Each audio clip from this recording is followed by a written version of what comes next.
हमारी ओर से राज्य के नीति निर्देशक सिद्धांत खत्म हो गए हैं, साथ ही साथ मौलिक अधिकार तो खत्म हो ही गए थे। अब नीति निर्देशक तत्व और मौलिक अधिकार के कुछ कंपैरिजन है ना, उनके बीच में कोई चीज कॉमन है तो क्या कॉमन है, उनके बीच में क्या अंतर है, वैसे उसके बारे में आज थोड़ा सा देखेंगे। फिर मौलिक कर्तव्यों की ओर आ जाएंगे। थोड़ा सा याद करते हैं पुरानी चीजों को और कोशिश करते हैं कि एक बार कंसोलिडेट करने, एकीकृत करने सब कुछ। एक चीज बताई थी आपको कि जो मौलिक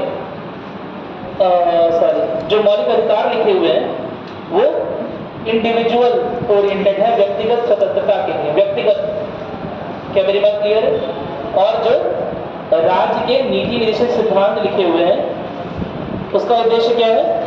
समाज की, वो सामाजिक उद्देश्य को लेकर चल रहा है, एक कम्युनिटी डेवलपमेंट की बात कर रहा है, समाज के सभी वर्गों का विकास हो, है ना? क्या मेरी बात समझ में आ रही है? तो जो मौलिक अधिकार है, अगर आप बहुत ध्यानपूर्वक देखेंगे तो कुछ जगह लिखा भी हुआ है, यह थोड़े से नकारात्मक। किस तरह से नकारात्मक है? क्योंकि यह कहीं ना कहीं सरकार के ऊपर, राज्य के ऊपर सीमा रेखा तय करने का काम कर रहे होते हैं कि राज्य यह नहीं कर सकता है, राज्य वह नहीं कर सकता है। क्या मेरी बात क्लियर है?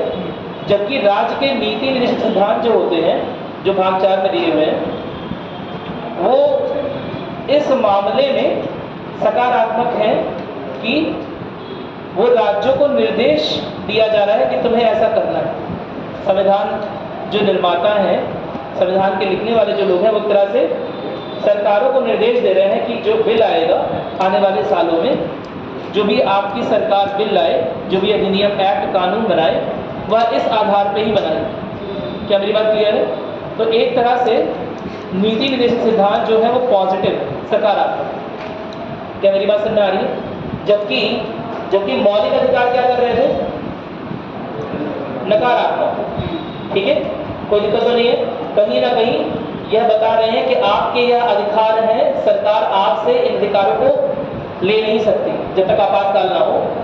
और आपातकाल के समय भी 2 अधिकार आपसे नहीं लिए जाते हैं। कौन कौन से? 20 और 21। किस बारे में होते हैं?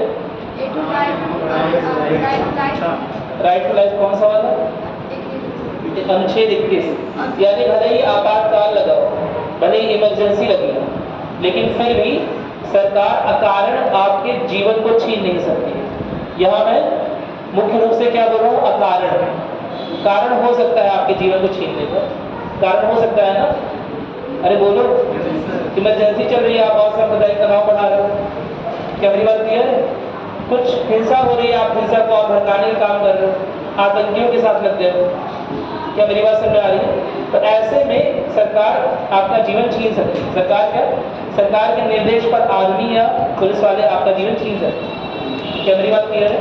लेकिन सामान्य रूप से आपका जीवन छीन नहीं सकते, आपातकाल की स्थिति में भी नहीं छीन सकते। क्या मेरी बात क्लियर है? और दूसरा है आर्टिकल 20। आर्टिकल 20 यानी कि याद है कुछ? हाँ, आर्बिट्रेरी एक्शन के खिलाफ। क्या होता है आर्बिट्रेरी एक्शन?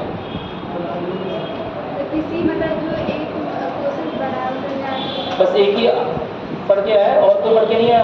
आर्टिकल 20 यहाँ पर हुआ है ना, अनुच्छेद 20। क्या बताया था? क्यों जरूरी है अनुच्छेद 20? अपराधियों तक के अधिकारों का संरक्षण है।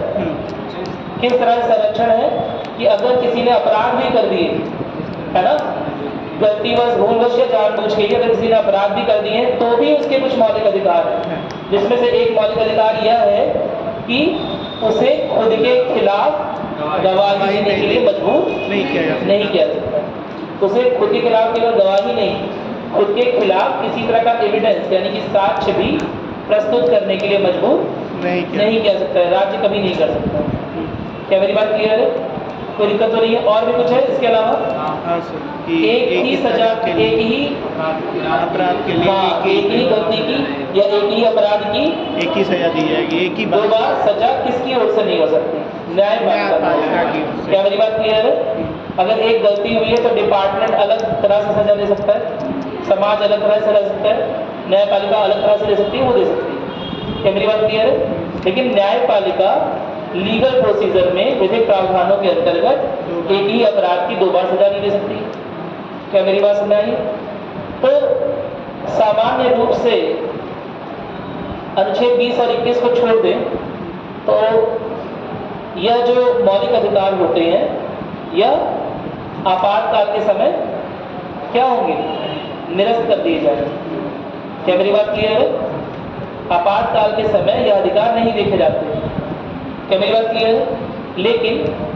लेकिन अगर हम बात करें राज्य के नीति निर्देशित सिद्धांतों की, तो चाहे आपातकाल हो चाहे ना हो, है ना, वो तब भी लागू रहेंगे और तब भी ध्यान में रहेंगे। सरकार जब भी बिल बनाएगी तो राज्य के नीति निर्देशित सिद्धांतों का ध्यान रखेगी। कोई दिक्कत तो नहीं है ना? इसके अलावा मौलिक अधिकार और बताइए, मौलिक अधिकार न्यायोचित है कि नहीं है? है न्यायोचित। बाध्यकारी है कि नहीं है? बाध्यकारी है। जबकि राज्य के नीति निर्देशित तत्व जो है या सिद्धांत जो है वो बाध्यकारी भी नहीं है और न्यायोचित भी नहीं है। यानी उन्हें लेकर आप किसी भी कोर्ट का दरवाजा खटखटा नहीं सकते हैं कि आपकी जो सरकार है वह इस प्रकार की नीतियां नहीं बना रही। क्या मेरी बात समझ? आप कोर्ट तक नहीं आ सकते, आप सरकार को कटघरे में नहीं ला सकते। बहुत सिंपल सी बात। कोई दिक्कत तो नहीं है ना?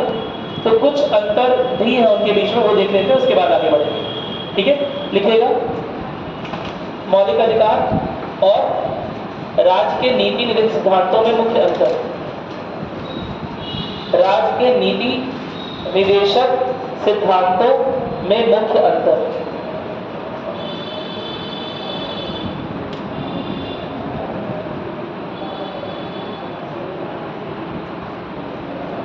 पहले तो सामान्य अंतर वो लिख लीजिएगा, है ना। देखिए आपको जो पॉइंट्स बनाने हैं एग्जाम में, अगर इस तरह का क्वेश्चन आता है तो आपको क्या पॉइंट बनाने पड़ेंगे ज्यादा से ज्यादा। तो पहला तो अंतर ही लिख लेंगे या भाग 3 में, यानी कि 12 से 35, और वो कहाँ पर है? भाग 4 में, यानी कि अनुच्छेद 36 से 51। कोई दिक्कत तो नहीं है ना? तो पहला अंतर ही लिखिए, जल्दी से लिखिए, लिखवाऊं मैं कि लिख लेंगे अपने आप से? लिखिए, अपने आप से लिखिए। तो कुछ स्टेटमेंट खुद भी बनाइए भाई, आप लोग एग्जाम देने जाएंगे, क्या करेंगे एग्जाम? सारी चीजें टीचर लिखवाएगा। अच्छा हाँ, कल आप मैटरनिटी लीव का पूछ रहे थे, मैंने देखा उस चीज को। वो हाँ 14 वीक से 16 वीक से 26 वीक कर दिया गया। प्रस्ताव में 24 ही वीक था, ये भी मैंने देखा कि प्रस्तावित था 24 ही वीक, लेकिन 26 वीक किया गया है। 26 वीक यानी कि 6 महीने। 52 वीक का लगभग 1 साल होता है, तो 6 महीने का सीधे से कर दिया गया। क्या मेरी बात क्लियर है? 52 वीक का लगभग 1 साल होता है ना, पता होगा। तो लगभग 6 महीने प्रसूति, अगर प्रसूति कंडीशन है तो ऐसे में लीव ली जा सकती है, यानी कि छुट्टियां ले जा सकती है। कोई दिक्कत तो नहीं है, लिख लीजिएगा उसे। हालांकि ये सब छोटी छोटी जानकारी किसी एग्जाम में नहीं पूछी आती है, लेकिन फिर भी आपको जानना चाहिए कि शायद किसी एग्जाम में कभी आ जाए। ठीक है, यह एक्ट जिस साल बनता है उस साल इंपॉर्टेंट होता है। क्या मेरी बात क्लियर है? इसीलिए याद नहीं रहता, क्योंकि कभी पढ़ाना नहीं पड़ता जिसे। और बताइए, और कुछ पूछना तो नहीं है इसमें से? कुछ पूछना? लिख लिया, पहला पॉइंट लिख लिया सब लोगों ने? चलिए ठीक है, बताइए।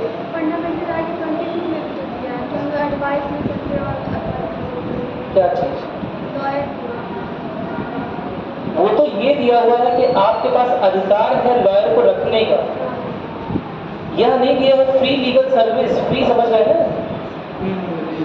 वो तो अधिकार आपको दिया है। खुद अगर आप किसी अपराध में दोषी पाए जा रहे हैं, है ना, तो आपके पास अधिकार रहेगा मजिस्ट्रेट के सामने प्रस्तुत होने का। दूसरा क्या है? अपनी विधिक कार्यवाहियों को करने के लिए लॉयर को रखने का, यानी कि वकील को रखने का। क्या मेरी बात क्लियर है? 39A जो है वो ये नहीं है। 39A ये बोलता है कि जो आर्थिक रूप से असक्षम लोग हैं, जो रख नहीं सकते हैं, राज्य की यह जिम्मेदारी है कि उनके लिए मुहैया करवाए वकील। नहीं समझे बात? जो आर्थिक रूप से असक्षम है, भाई वकील लग जाएगा तो पैसा लेगा, फ्री में काम करेगा? अरे बोलो, पैसा लेगा, पैसा मेरे पास देने के लिए नहीं, तब क्या करूँगा? हाँ, तब अंदर ही पड़े रहे। अरे हमारा केस कौन लड़ेगा जब मेरे पास पैसा नहीं है? राज्य की ओर से लड़ा जाएगा। राज्य एक वकील मुहैया करवाएगा ताकि आपको भी अपनी बात रखने का मौका मिले, एक बराबरी का प्लेटफॉर्म मिले। नहीं समझे बात? ये आर्टिकल 39 है, ठीक है। अगर सर हम लोग का स्टेट से मतलब खिलाफ है, अगर स्टेट के खिलाफ लड़ती है तो कुछ वैसा उकरना होना चाहिए, है ना। क्रिमिनल मुकदमे स्टेट के खिलाफ नहीं लड़ते हैं ना, हम सिविल मुकदमे लड़ रहे होते हैं स्टेट के खिलाफ। पहली बात, आप स्टेट के खिलाफ लड़ रहे हैं यानी कि स्टेट ने आपके खिलाफ कोई FIR किया है, हो सकता है, इसमें भी हो सकता है। अगर स्टेट के खिलाफ लड़ रहे हैं, स्टेट ने आपके खिलाफ कोई FIR किया और आपने खुद को दिवालिया घोषित किया हो या आपने दिखा दिया कि हमारे पास बैलेंस 0 है, तो ऐसे में भी राज्य की पूरी जिम्मेदारी है। आप यह बात समझिए जो मैं बोलने की कोशिश कर रहा हूँ। हमेशा उन शब्दों पे गौर करिए जो मैंने बोला। मैंने क्या बोला था कि अरे अगर मुकदमा लड़ा ही नहीं जाएगा तो आदमी को सजा कैसे होगी? वो पड़ा रह जाएगा जेल में, है ना। और मजिस्ट्रेट के सामने प्रस्तुत कराना है तो बाद में से छोड़ना पड़ेगा, राज्य को खुद ही छोड़ना पड़ेगा, तो राज्य के ऊपर ही बर्डन आ जाएगा। तुम समझो बात जो मैं कह रहा हूँ। मैं ये बोल रहा हूँ कि राज्य के ऊपर ही बर्डन आ जाएगा कि अगर वो वकील नहीं रख पा रहा है तो वकील रखे जल्दी से जल्दी। क्या मेरी बात समझ? मैंने डिक्लेयर कर दिया किसी भी वकील से मेरा नहीं बनता, मैं नहीं रखूंगा वकील, तो राज्य बोलेगा आप अपना मुकदमा खुद लड़ो। क्या मेरी बात समझ? यह राज्य की जिम्मेदारी है, मुकदमा से जल्दी से शुरू करवाना है ना। नहीं समझ पा रहे हैं? बिना मुकदमा शुरू किए अपराध की सजा नहीं मिलेगी, अपराध काउंट नहीं किया तो मुकदमा नहीं शुरू हुआ, ठीक है। तो और मुकदमा जल्दी से शुरू कराने के लिए वकील होना जरूरी दूसरे पक्ष का, है ना।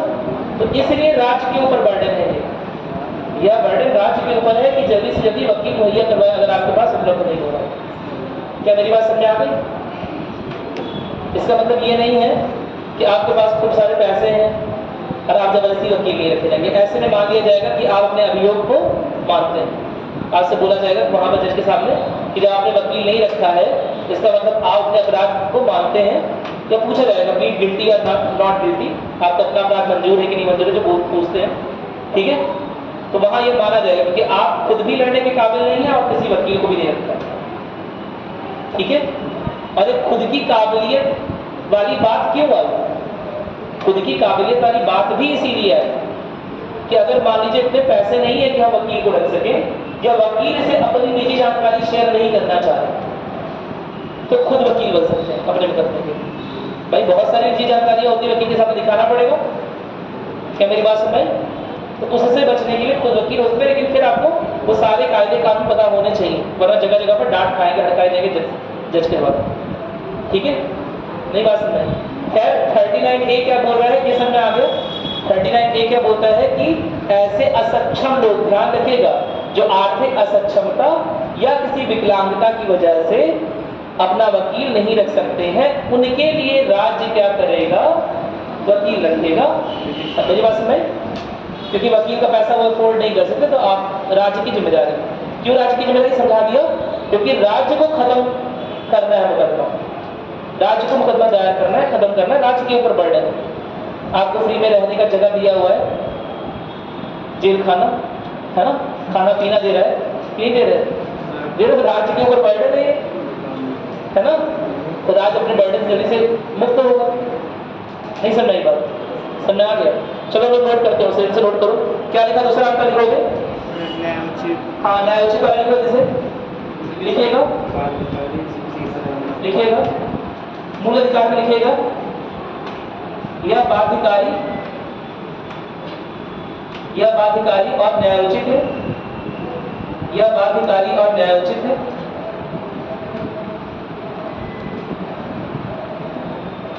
और यह बाध्यकारी और न्यायोचित है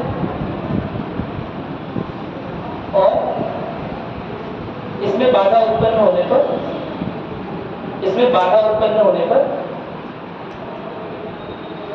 नागरिक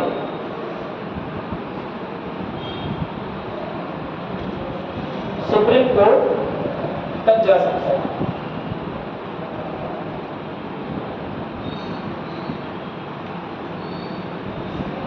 क्या मेरी बात समझ आ गई?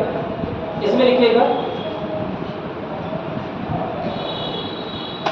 नीति जैसे स्थान में लिखेगा यह विधिक रूप से या विधिक रूप से गैर न्यायोचित है या विधिक रूप से गैर न्यायोचित है।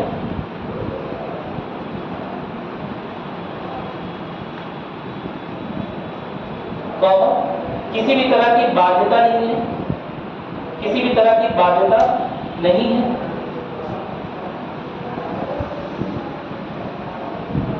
और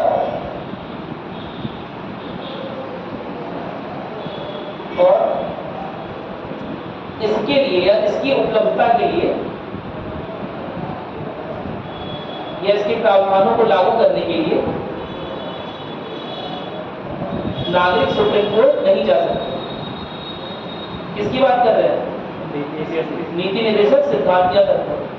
ठीक है, यह केवल सिद्धांत है, समझिए ना, यह केवल सिद्धांत है या बाध्यकारी नहीं हो सकता। कोई दिक्कत नहीं है ना? ठीक है, अगला नोट करिएगा। देखिएगा, कानून के अनुसार मूलभूत अधिकारों का हनन दंडनीय अपराध है।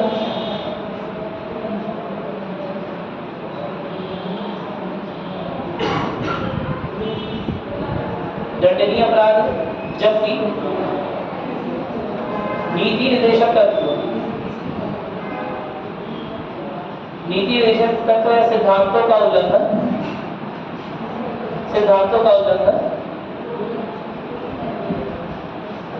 दंडनीय अपराध की श्रेणी में नहीं आता। दंडनीय अपराध की श्रेणी में नहीं आता। और एक डिफरेंस जो क्लास में करवाया था, सोचो, दिमाग लगाओ। और कहीं से करवाया था? हाँ, वेरी गुड। व्यक्तिगत लिखोगे। मूलभूत अधिकार मूलभूत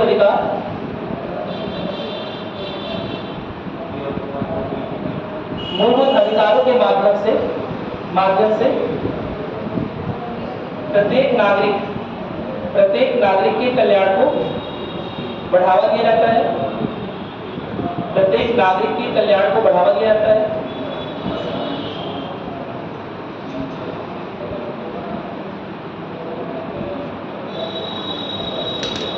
जबकि नीति निर्देशक तत्व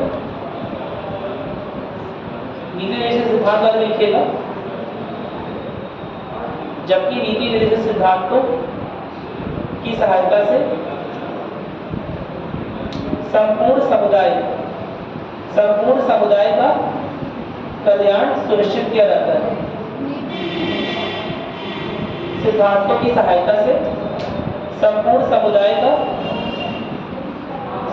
समुदाय का कल्याण सुनिश्चित किया जाता है।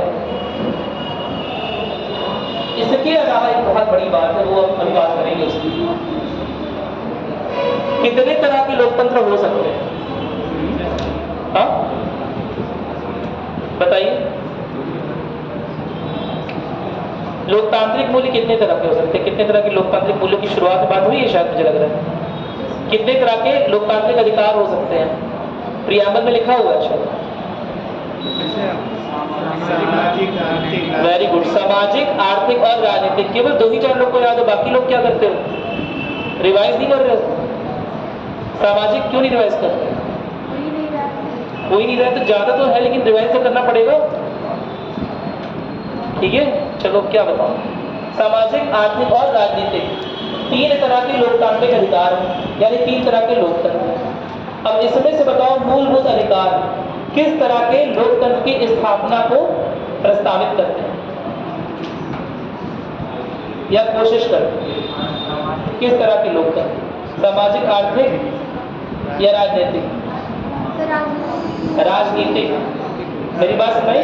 कहीं भी पूरे आर्टिकल 14 से लेकर 31 तक में कहीं भी सामाजिक और आर्थिक, कहीं भी सोशल और इकोनॉमिक की बात नहीं हुई। मेरी बात सुनाई? सोशल जस्टिस, इकोनॉमिक जस्टिस, कहीं कोई बात नहीं। किसकी बात हो रही है? राजनीतिक। मेरी बात सुनाई? हम ऐसे लोकतंत्र को बना रहे हैं जिसमें लोगों के अधिकार बढ़े। ठीक है, लोगों के अधिकार बढ़ेंगे तब वो एक पॉलिटिकल फोर्स की तरह, एक राजनीतिक शक्ति के रूप में विकसित होगा। तो ये बात बहुत इंपॉर्टेंट है, याद रखना, ये यूपीएससी में क्वेश्चन आया हुआ है कि मूलभूत अधिकार किस तरह के लोकतंत्र को सुनिश्चित करते हैं, है ना? सामाजिक आर्थिक या राजनीतिक? तो ऑप्शन क्या हो जाएगा इसमें? राजनीतिक। नोट करोगे, लिखो, मूलभूत अधिकार या मौलिक अधिकार, राजनीतिक लोकतंत्र की स्थापना, राजनीतिक लोकतंत्र की स्थापना सुनिश्चित करते हैं, जबकि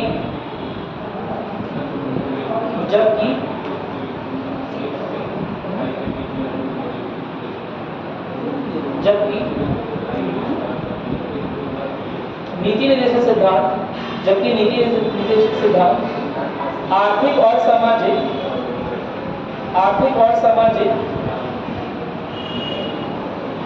लोकतंत्र, आर्थिक और सामाजिक लोकतंत्र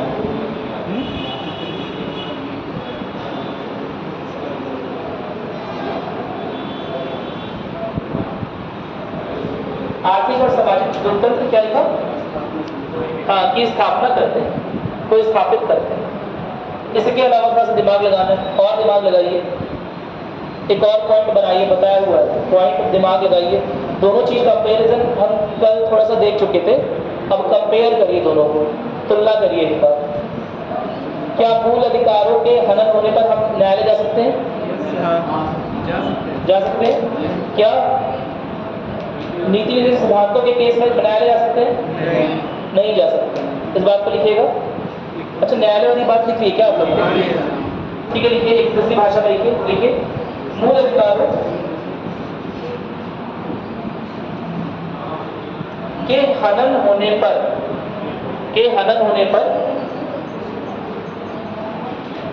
या का हनन होने पर, मूल अधिकारों का हनन होने पर न्यायपालिका द्वारा ऐसे कानूनों को असंवैधानिक घोषित किया जा सकता है,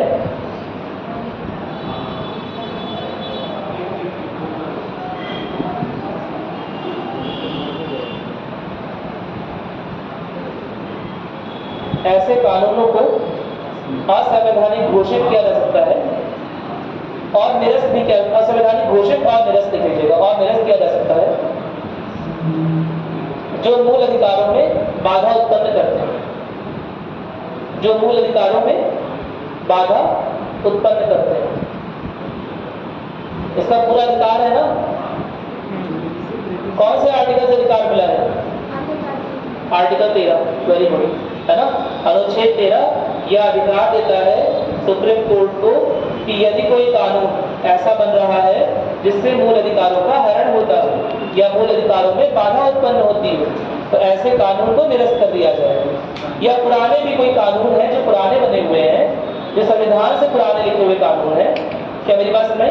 यदि वैसे भी कोई कानून है जो मूल अधिकारों का क्षरण करते हैं, तो वैसे भी कानूनों का क्या कर दिया जाएगा?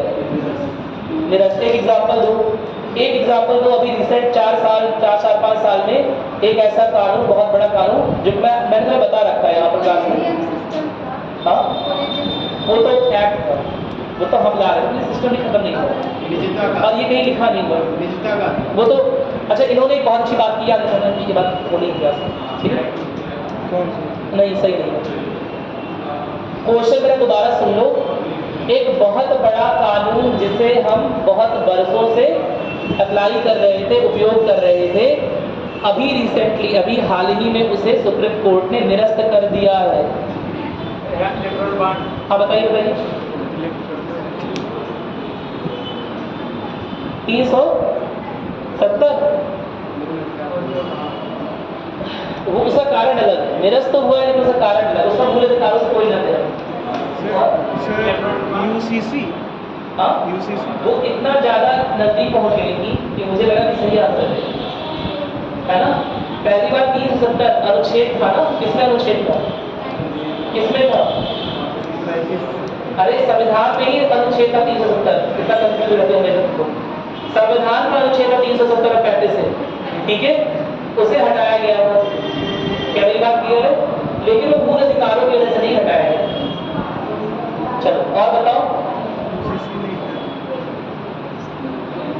एक ऐसा पूर्व कानून जिसे अभी हाल ही में कुछ सालों पहले निरस्त किया गया है क्योंकि वह लोगों से उनका मौलिक अधिकार छीन रहा था।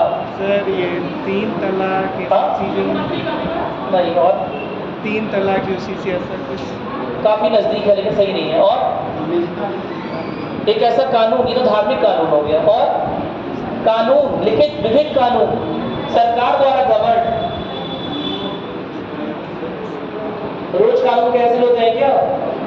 नहीं ना, तो ऐसे क्या सोचना पड़ रहा है कि बहुत सारे कानून सोच रहे हो कि नहीं ये नहीं होगा, वो नहीं होगा, ये नहीं होगा। एक ही तो कानून कैंसिल हुए पिछले 10 साल में, जो आधार कार्ड अनिवार्य कर दिया था सर। नहीं है। और बड़ी बात तो ये, क्लास में उसकी बात हुई है, अगर सही बता रहा हूँ 11th और 12th क्लास होती ना तो पिटाई शुरू हो जाती है इस बात पर। सर थोड़ा सा हिंट दे दीजिए किस बारे में बात कर आपसे भी घंटा उधर मारना पड़ेगा। सही रहे बता। हिंट तो दे दीजिए। हिंट क्या, इतना बड़ा हिंट दे रखा है, पहले आंसर बता रखा है इसका, आंसर आउट है इसका। धारा 370 LGBTQ। क्या मेरी बात क्लियर है? समलैंगिकता पहले अपराध की श्रेणी में आती है। क्या मेरी बात क्लियर है? लेकिन अगर अपराध की श्रेणी में रखा गया उसे, तो क्या समता के अधिकार का हनन नहीं हो रहा है? अरे बोलो, समता के अधिकार का हनन हो रहा है ना? जो ऐसे लोग हैं जो LGBTQ समूह में आते हैं, क्या मेरी बात क्लियर है? उनके समता के अधिकार का हनन हो रहा है क्योंकि धारा 370 उन्हें अलाउ नहीं करती है आपस में शादी करने के लिए या आपस में रहने के लिए।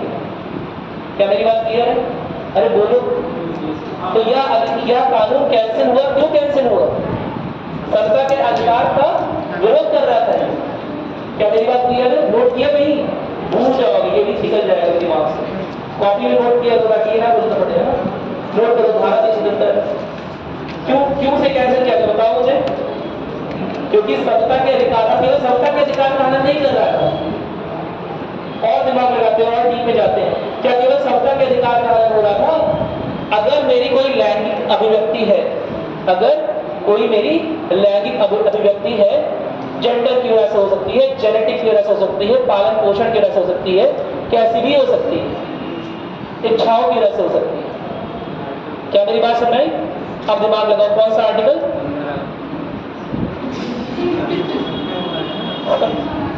एकदम तो लोग नजदीक से साइड मोड़ लेगा। ऐसा अगर आंसर मेरे पास आएगा तो ऐसे बैठा दिमाग। और कौन से मूलभूत अधिकार का हनन हो रहा था? धारा 370 की वजह से। मैं तो साफ बोल रहा हूँ, लैंगिक अभिव्यक्ति तक मैंने बोल दिया।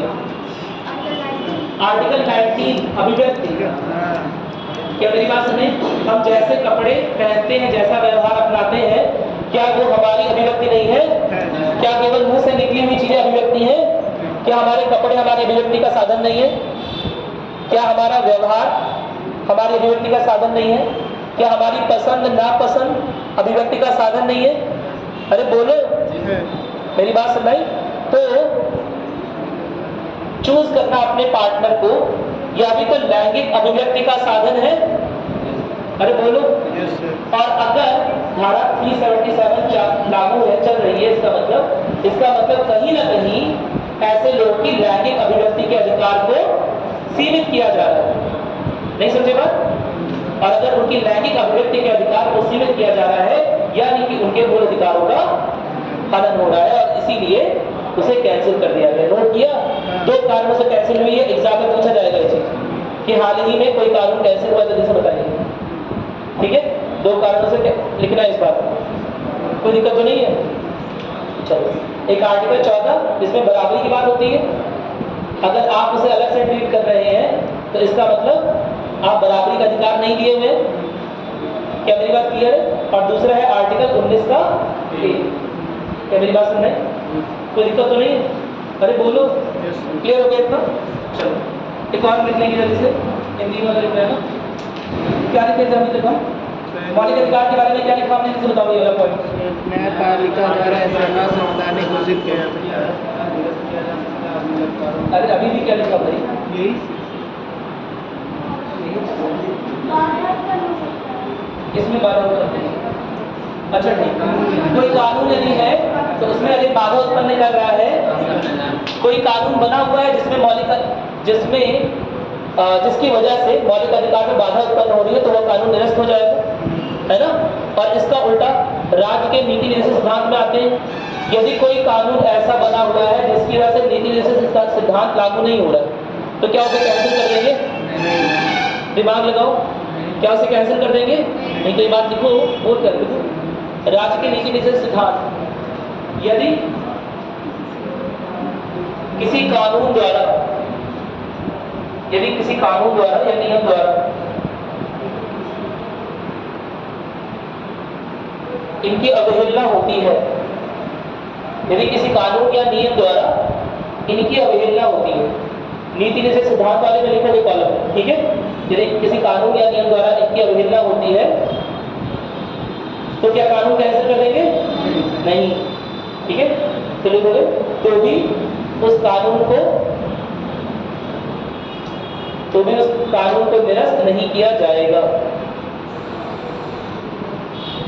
अरे कुछ समझ में आ रहा है, ऊपर से जा रहा है सब, नहीं आ रहा? क्या नहीं है? तो मैंने ये बोला है कि मूल अधिकार जो है वो इतने ज्यादा पवित्र हैं कि यदि देश दुनिया में बोलने के लिए बोल रहा हूं, यदि देश का कोई भी कानून, कोई भी नियम यदि मूल अधिकारों का किसी भी रूप से हनन कर रहा होता है, तो ऐसा कानून अपने आप कैंसिल हो जाएगा, निरस्त हो जाएगा। क्या मेरी बात समझ आ गई? दूसरी ओर नीति निर्देश सिद्धांत है भाग 4 के, जिनके विरुद्ध में भी अगर कोई कानून बन गया है, तो भी उसे कैंसिल नहीं करें, कोई जरूरी उसे कैंसिल करे। वो वाद विवाद का विषय हो सकता है, लेकिन केवल इसलिए क्योंकि वो किसी नीति निर्देश सिद्धांत की पूर्ति ना करता हो, इस वजह से उसे कैंसिल नहीं कर सकते, उसे असंवैधानिक नहीं बोलेंगे, ना ही उसे निरस्त करेंगे। क्या मेरी बात समझ आ गई? कोई दिक्कत तो नहीं है? अरे बोलो, एकदम क्लियर हो गया सबको? और कोई डाउट नहीं है? चलो एक पॉइंट और देख लेते हैं हिंदी में, उसके बाद आपातकाल वाली बात लिखी कि नहीं लिखी? देखिएगा जैसे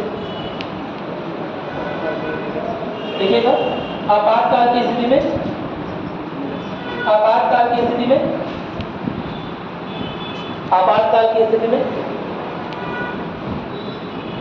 अनुच्छेद 20 और अनुच्छेद 21 को छोड़कर, बाकी मौलिक अधिकारों को निरस्त किया जा सकता है या निष्क्रिय किया जा सकता है, निलंबित कह सकते हो, ठीक है, निलंबित किया जा सकता है।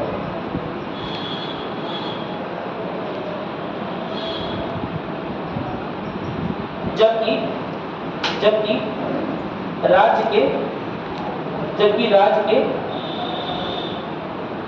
नीति निर्देशक सिद्धांतों को किसी भी परिस्थिति में निलंबित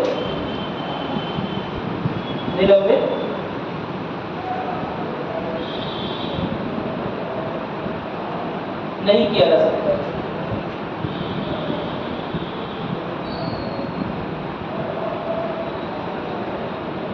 इतना लिख लियो। और नकारात्मक वाली बात लिखी कि नहीं लिखी है? नहीं लिखी है ना, लिखोगे। मौलिक अधिकारों को राज्य के ऊपर एक प्रकार के प्रतिबंध के रूप में भी देखा जाता है। मौलिक अधिकारों को राज्य के ऊपर एक प्रकार के प्रतिबंध के रूप में भी देखा जाता है।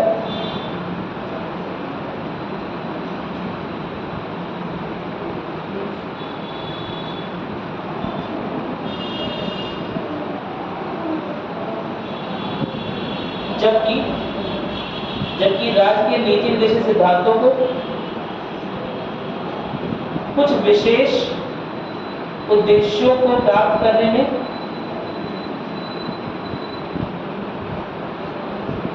कुछ विशेष उद्देश्यों को प्राप्त करने में सहायता करने के लिए दिए गए निर्देशों, सहायता करने के लिए दिए गए निर्देशों के रूप में देखा जाता है, के रूप में देखा जाता है। कोई दिक्कत तो नहीं है ना? लगभग सारी चीजें आपने लिखी, शाबाश। हम फंडामेंटल ड्यूटीज पर आ रहे हैं। ठीक है, मौलिक कर्तव्य, केवल अधिकारी अधिकार चाहिए? हाँ, घर वालों को चले गए चिल्ला रहे हैं, ये नहीं किया आपने, वो नहीं किया, है ना, मेरे लिए ये नहीं किया गया, मुझे मोबाइल नहीं दिया गया, मुझे पढ़ने की सामग्री नहीं दी गई। क्या मेरी बात क्लियर है? स्टडी मटेरियल नहीं दिया जा रहा है और कोई कर्तव्य पूरा हो रहा है? घर वालों के प्रति तो आपका कोई कर्तव्य कि नहीं है? अरे बोलो। अधिकारों की बात तो तब करेंगे ना जब कर्तव्यों का निर्वहन कर रहे हो। क्या मेरी बात क्लियर है? अधिकारों की बात करने की योग्यता तब हासिल होगी जब हम अपने कर्तव्यों का सही निर्वहन कर रहे होंगे। हालांकि संविधान निर्माताओं को बहुत यह लगा नहीं कि अधिकारों के साथ या कहीं पर भी संविधान में मौलिक कर्तव्यों का जिक्र किया जाए। यह समझा गया कि लोग अपने कर्तव्य खुद ही समझेंगे, नागरिक अपने कर्तव्य खुद ही समझेंगे और पार्लियामेंट की ओर से समय समय पर दिशा निर्देश या गाइडलाइन जारी होते रहेगा कि किस तरह से नागरिक अपने कर्तव्यों का पालन करता रहे। क्या मेरी बात क्लियर है? लेकिन फिर आगे चलकर इंदिरा गांधी की गवर्नमेंट ने 42वें संविधान संशोधन में, है ना, स्वर्ण सिंह कमेटी, सरदार स्वर्ण सिंह कमेटी की सिफारिशों के अनुरूप, है ना, क्या किया है? संविधान में बदलाव किया है, संविधान में अमेंडमेंट किया है, संशोधन किया है और मौलिक कर्तव्यों को जोड़ लिया है। यह जोड़ने का मुख्य कारण क्या था? ताकि नागरिकों में केवल अपने अधिकारों के प्रति ही जागरूकता ना रहे, देश को भी समझे कि देश के प्रति भी उनके कर्तव्य हैं, केवल अपने समाज, अपनी फैमिली और खुद के प्रति कर्तव्य नहीं है। क्या मेरी बात समझ में? प्लास्टिक अपने घर से निकला हुआ है, दूसरे के बगल वाले के छत पर फेंक दिए। क्या मेरी बात समझ? यही तो करते हैं, कूड़ा सुबह बटोरा सामने वाले के द्वार पे लगा दिया। क्या मेरी बात समझ? या कूड़ा एक पन्नी में बांधा, सुबह निकल कर किसी और गेट पे छोड़ दिया। क्या मेरी बात समझ आ रही है? अरे बोलो, है ना? तो बेसिकली यह समझने की जरूरत है कि हम कर्तव्यबद्ध केवल अपने लिए और अपने परिवार के लिए नहीं है। क्या मेरी बात क्लियर है? यह पूरा समाज या पूरा देश भी एक क्या है? परिवार है ना? और यह तभी सुचारू रूप से परिवार के रूप में काम कर पाएगा जब आप इस परिवार के प्रति अपने कर्तव्यों का पूर्णतः निर्वहन कर सकें। क्या मेरी बात क्लियर है? कोई दिक्कत तो नहीं है ना? तो उस लिहाज से मौलिक कर्तव्यों को जोड़ा गया ताकि लोग यह समझें कि यह भी जरूरी है। क्या मेरी बात क्लियर है? हालांकि मौलिक कर्तव्य भी राज्य के नीति निदेशक सिद्धांतों की तरह बाध्यकारी नहीं थे। बड़ी आलोचना इनकी होती है कि अगर यह इनके इतने महत्वपूर्ण थे तो अधिकार के बगल में क्यों नहीं लिखती है? अगर यह इतने महत्वपूर्ण है, इनका महत्व इतना ज्यादा है, तो क्यों नहीं अधिकार के बगल में लिख दिए? लेकिन फिर भी यह समझना पड़ेगा क्योंकि यह लीगली इनफोर्सेबल नहीं थे, यानी कि यह भी न्यायोचित नहीं थे, गैर न्यायोचित है, यानी इनके लिए भी आप कहाँ नहीं जा सकते? न्यायालय में नहीं जा सकते। क्या मेरी बात क्लियर है? ना ही यहाँ पर कोई केस कर सकता है अगर आप अपने कर्तव्य का निर्वहन ना कर रहे हैं। अगर आप पर्यावरण में गंदगी फैला रहे हो, सामाजिक चेतना साइंटिफिक यानी कि वैज्ञानिक चेतना, वैज्ञानिक दृष्टिकोण को ना अपना रहे हो, क्या मेरी बात क्लियर है? तो भी आपके खिलाफ कोई केस नहीं कर सकता। क्या मेरी बात क्लियर है? तो इस तरह के बहुत सारे कर्तव्य लिखे गए जिनका मूल उद्देश्य क्या था कि नागरिकों पर थोड़ा सा मॉरल प्रेशर यानी कि नैतिक दबाव बने कि उनके भी यह काम है और यह भी संविधान में लिखा हुआ है, केवल कोई दिशा निर्देश नहीं है। क्या मेरी बात क्लियर है? अरे बोलो भाई, सरकार तो गाइडलाइन जारी करेगी लेकिन 5 साल बाद 10 साल बाद उसे लोग भूल जाएंगे अगर दिशा निर्देश जारी करेगी। लेकिन एक बार इस तरह की चीजें अगर संविधान में जोड़ दी गई तो लोगों पर कहीं ना कहीं कुछ ना कुछ नैतिक दबाव बनेगा।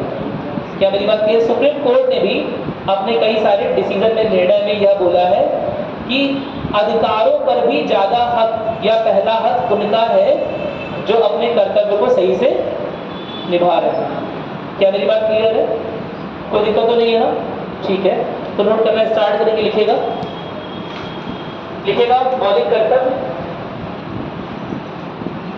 अच्छा, कहाँ से लिए गए हैं?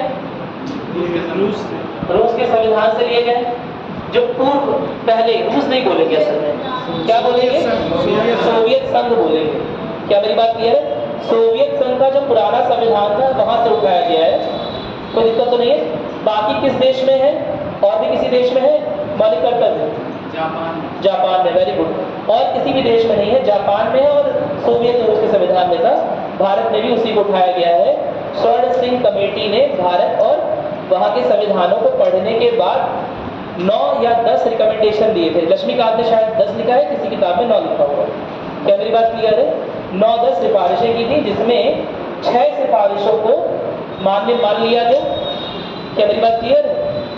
और उन 6 सिफारिशों के आधार पर 10 मूल कर्तव्यों को तुरंत जोड़ दिया गया 42वें संविधान संशोधन के जरिए, जो कि 1976 में हुआ था। क्या मेरी बात क्लियर है? एक मौलिक कर्तव्य बाद में जोड़ा गया 86वें संविधान संशोधन के जरिए 2002 में, जिसमें क्या बात आएगी? याद रखिए कि क्या केवल हमने एक आर्टिकल 21A लिखा था, आर्टिकल 21A लिखा था, जिसमें हमने बात की थी कि हर एक बच्चा अच्छी एजुकेशन पाए 6 से 14 साल का। यह जिम्मेदारी किसकी है? राज्य की जिम्मेदारी। अब दिमाग लगाओ, राज्य की जिम्मेदारी है तो क्या राज्य पुलिस भेज देगी आपके यहाँ? हाँ, कि क्या बच्चा यही पढ़ने दे रहे अपने आप को? निकलो चलो, 7 साल का बच्चा गोदी उठा लेके लाए पुलिस वाले, तो स्कूल में एडमिशन कराओ। केवल राज्य की जिम्मेदारी है। हर चीज बोलते राज्य की जिम्मेदारी, केवल राज्य की जिम्मेदारी है, नागरिकों की भी जिम्मेदारी है।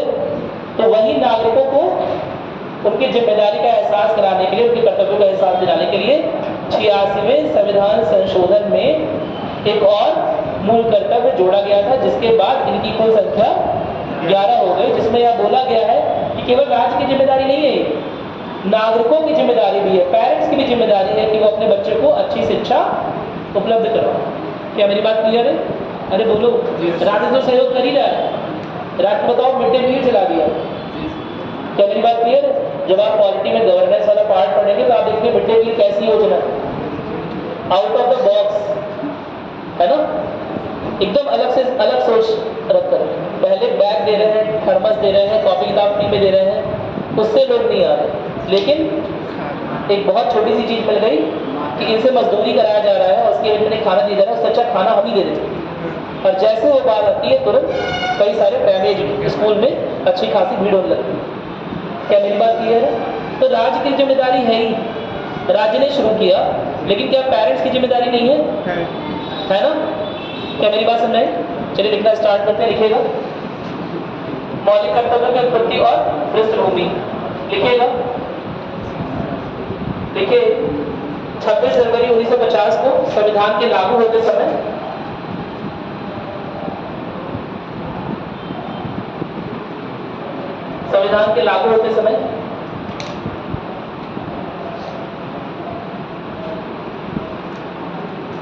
नागरिकों के अधिकार ब्रैकेट में मौलिक अधिकार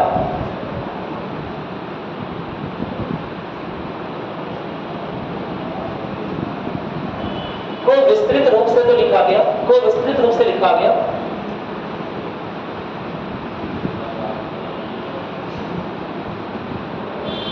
पर नागरिकों की जिम्मेदारियां या नागरिक कर्तव्य केवल वाद विवाद का विषय बनकर रह गए, केवल वाद विवाद का विषय बनकर रह गए।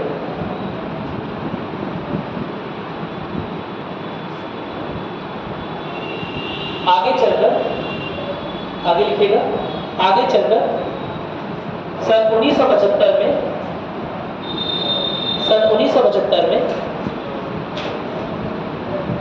सरदार स्वर्ण सिंह समिति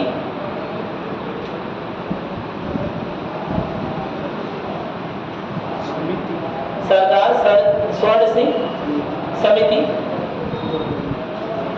की स्थापना की गई। ये कौन सा काल है? इमरजेंसी काल है ना। इमरजेंसी के समय ऐसा किया गया। सरदार स्वर्ण सिंह समिति की स्थापना की गई, जिसकी सिफारिशों के चलते नागरिकों में राष्ट्रीय भावना, एकता अखंडता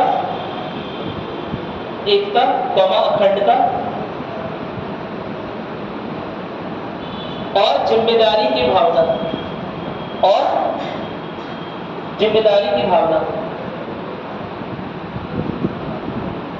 को विकसित करने के उद्देश्य से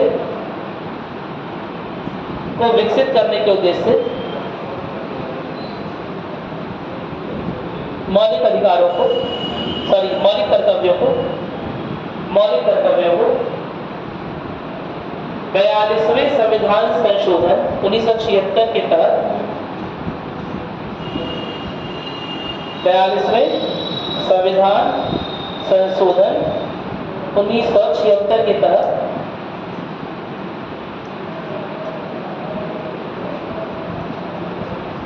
संविधान में जोड़ा गया।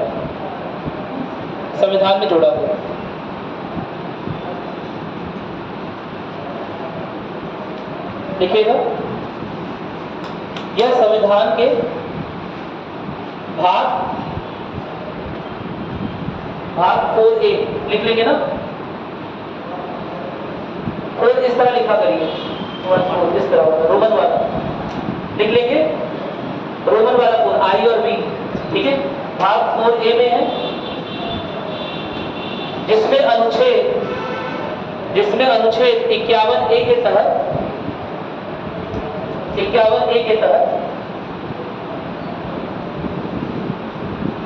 10 मौलिक कर्तव्यों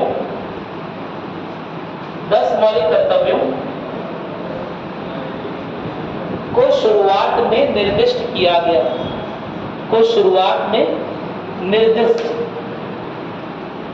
निर्दिष्ट समझते हैं, जोड़ा गया, ठीक है, निर्दिष्ट किया गया। इतना लिखिएगा। आगे लिखिएगा, इस संशोधन का प्रमुख उद्देश्य नागरिकों को उनके कर्तव्य के प्रति जागरूक करना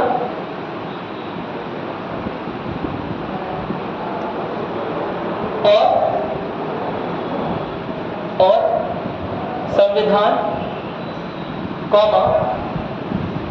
राष्ट्रध्वज, राष्ट्रगान और राष्ट्रीय प्रतीकों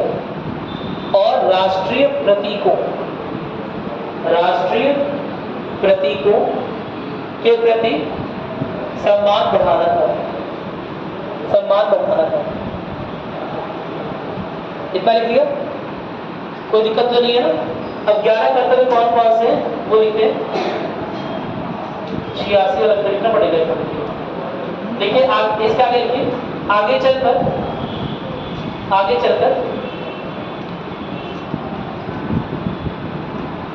86वें संविधान संशोधन के माध्यम से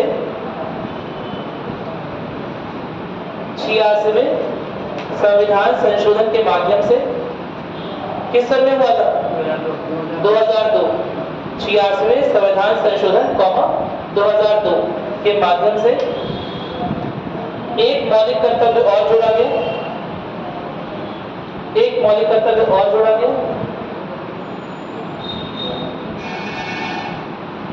जिसके बाद कुल कितने मौलिक कर्तव्य हो गए? 11। देख लोगे, जिसके बाद कुल 11 मौलिक कर्तव्य हैं। पढ़ना स्टार्ट करते हैं, पहला देखते हैं। ठीक है, पहला मौलिक कर्तव्य क्या है? संविधान का पालन और उसके आदर्शों, संस्थाओं, राष्ट्रध्वज और राष्ट्रगान का सम्मान करना। क्या मेरी बात क्लियर है? दोबारा दिमाग के सोचते हैं। अभी मैंने क्या बोला था? मैंने बताया आपको कि यह जो मौलिक कर्तव्य है, मूल कर्तव्य है, क्या ये न्यायोचित है या गैर न्यायोचित है? गैर न्यायोचित। यानी कि संविधान या राष्ट्र के प्रतीकों का सम्मान आपको करना चाहिए, यह बोलते हैं। अगर आप नहीं कर रहे हैं तो इसके लिए इसमें कुछ नहीं लिखा। क्या मेरी बात क्लियर है? नहीं समझे बात? तो इसके लिए गवर्नमेंट लेजिस्लेशन लाती है, रूल लाती है कि यदि तिरंगे का अगर अपमान कर रहे हैं, राष्ट्रगान का अपमान कर रहे हैं, तो उसके लिए कुछ सजा का प्रावधान करें। क्या मेरी बात क्लियर है? इसका मतलब अब राष्ट्रपति कितने सारे हैं? राष्ट्रपति ज्यादा नहीं है। राष्ट्रीय फूल कौन सा आपका? कौन सा राष्ट्रीय फूल? कमल। पक्का? अरे एकदम श्योर हो क्या? हाँ सर। 100%। अब कमल मान लो कहीं गिरा हुआ है, अब तुम्हारे टायर के नीचे आ गया, अब क्या करोगे? राष्ट्रपति का सम्मान तुमने कर दिया, क्या तुम्हारे खिलाफ केस कर दिया जाएगा? क्यों? वो भी तो राष्ट्रीय प्रतीक है। केवल तिरंगा ही राष्ट्रीय प्रतीक है क्या? कमल भी देश का राष्ट्रीय प्रतीक है। अरे बोलो, उससे बड़े राष्ट्रीय प्रतीक की बात करूं, वो जो अशोक चक्र है, चक्र, क्या मेरी बात सुनाई? वो भी एक राष्ट्रीय प्रतीक है। पता है ना आपको? अशोक जो स्तंभ जो 4 टाइगर्स वाला लिया रहता है राष्ट्रपति के रूप में, उसमें वो चक्र भी है। क्या मेरी बात क्लियर है? कोई दिक्कत तो नहीं है? तो बताओ, उसका सम्मान अगर कर दोगे उस चक्र का, ठीक है, तो क्या तुम्हें सजा होनी चाहिए कि नहीं होनी चाहिए? नहीं होनी चाहिए। क्यों नहीं होनी चाहिए? इसके अनुसार नहीं हो सकती। बहुत सिंपल सी बात है, इसके अनुसार नहीं हो सकती। अगर असम्मान करने की दिशा में किसी भी प्रकार का प्रावधान होता है, सजा का प्रावधान होता है, तो वह पार्लियामेंट की रिस्पॉन्सिबिलिटी है, संसद की जिम्मेदारी है कि ऐसे कानून बनाए, है ना, कि राष्ट्रगीत या राष्ट्रगान या राष्ट्रीय ध्वज का अगर असम्मान हो रहा है तो उसके लिए क्या सजा दी जानी चाहिए। क्या मेरी बात क्लियर है? कोई दिक्कत तो नहीं है ना? इसके तहत नहीं हो सकती। आपको मैंने चीज में पढ़ के आने के लिए फ्लैग कोड ऑफ इंडिया 2002 पढ़ के आया। फ्लैग कोड ऑफ इंडिया दिया था होमवर्क? कोई होमवर्क करके नहीं आता, सही बता रहा हूँ। अरे मैंने खुद दिया था, मैंने नवीन जिंदल केस बोला था यहाँ पर, मुझे अच्छे से याद है। मैं और कहीं पढ़ाई पढ़ाई नहीं रहा नवीन जिंदल, अभी और किसी का नंबर ही नहीं है पढ़ने का। तुम भी चल रहा आ गया। नवीन जिंदल बोले थे। नवीन जिंदल केस बोला था, उसके बाद फ्लैग कोड ऑफ इंडिया आया है। हाँ हाँ हाँ, कैसे याद आ गया? तो बोला था तो गलत नहीं है। नोट करो, से देख कर आओगे फ्लैग कोड ऑफ इंडिया, कुछ देख के आओ भाई, है ना, तब मजा है पढ़ाने में थोड़ा सा। पत्थर की मूर्ति बन के बैठे रहते हो, मैं तुम लोग की पूजा कर रहा होता हूँ, है ना, कोई फल मिल नहीं रहा, ऐसे तो अविश्वास हो जाएगा ना थोड़ा सा। क्या मेरी बात क्लियर है? कभी कभी मुझे फल की आशा रहती है कि नहीं, तो फल मिलेगा तभी तो पूजा में मन लगेगा। चलो देखो जल्दी से बताओ मुझे, संविधान का पालन, उसके आदर्श, उसकी संस्थाओं, राजध्वज और राष्ट्रगान का सम्मान करना मूल कर्तव्य, मौलिक कर्तव्य है हमारा। लेकिन इसके असम्मान के विषय में फिर भी इसके आधार पर तो हम न्यायालय का दरवाजा नहीं खटखटा सकते। इसलिए संसद क्या करता है, इस तरह के राष्ट्रीय प्रतीकों, है ना, जिसका असम्मान करना यानी कि राष्ट्र का असम्मान करना माना जाए, है ना, उसके खिलाफ कुछ सजा का प्रावधान करता है। क्या मेरी बात समझ आ गई? अब कोई दिक्कत नहीं है इसमें? ठीक है, देखते हैं। प्रत्येक नागरिक का कर्तव्य है संविधान का पालन करे, उसमें निहित मूल्यों और आदर्शों का सम्मान करे। मूल्य और आदर्श मैंने पहले ही बोला है, अलग अलग चीजें बोला है कि नहीं बोला है? मूल्य आदर्श एक ही चीज है, अलग अलग है? बताओ क्या क्या अलग है और आदर्श अलग अलग है? कैसे अलग है तो बताओ।